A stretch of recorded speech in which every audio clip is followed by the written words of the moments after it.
Aria was a small sparrow in the flock, different from the others with wings that lacked shimmer and a slender body. Every morning, when the flock spread their wings high, drawing graceful arcs across the blue sky, Aria only watched from the lower branches. Fear made her wings tremble, leaving her without the courage to try. One day, the magpie Rico mocked, "Some birds are meant to sing, not to fly." The laughter of the flock weighed heavily on Aria's heart. She began to believe she truly did not belong to the sky, that her fragile wings would never carry her beyond limits.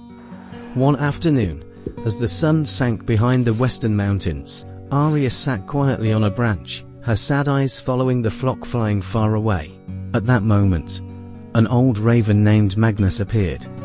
He was renowned in the valley for his wisdom and experience. Magnus gently asked, "Why don't you fly beyond the trees?"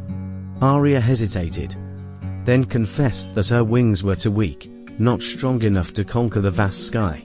Magnus chuckled softly, his eyes kind, weak, or simply fearful. Every creature builds walls inside its mind. Break them, and you'll see your wings have always been strong enough.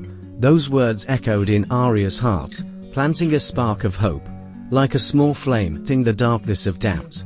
That night, under the silver moonlight, Aria perched at the edge of her nest, gazing at the stars.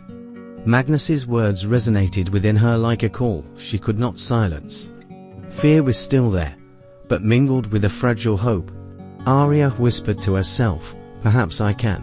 That phrase became a promise, the first step to breaking the walls of doubt in her mind.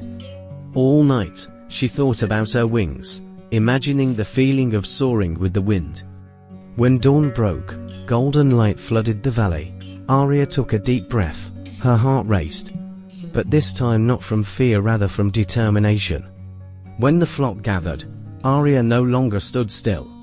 She spread her wings, ready for a leap of destiny, to prove that belief could change everything.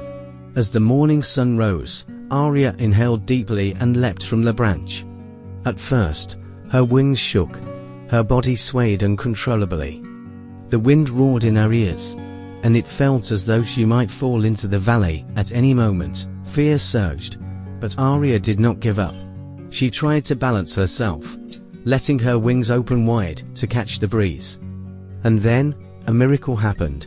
Her wings found rhythm, lifting her higher. Bit by bit, Aria felt the hidden strength within herself. Fear transformed into exhilaration, her heart beating not with worrying but with joy. She flew past towering pines, over the mountains, where the river sparkled in sunlight.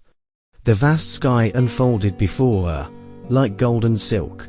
Aria realized she was living the moment she had once only dared to dream. When Aria returned from her first flight, the flock was astonished. Wide eyes followed her small steps, none believing that the trembling sparrow could soar so high. Even Rico the mocking magpie bowed his head in acknowledgement. One bird asked in awe, "How did you do it?" Aria smiled, her eyes glowing with confidence. "I simply stopped believing I couldn't." From that day, Aria became a symbol of courage in the valley.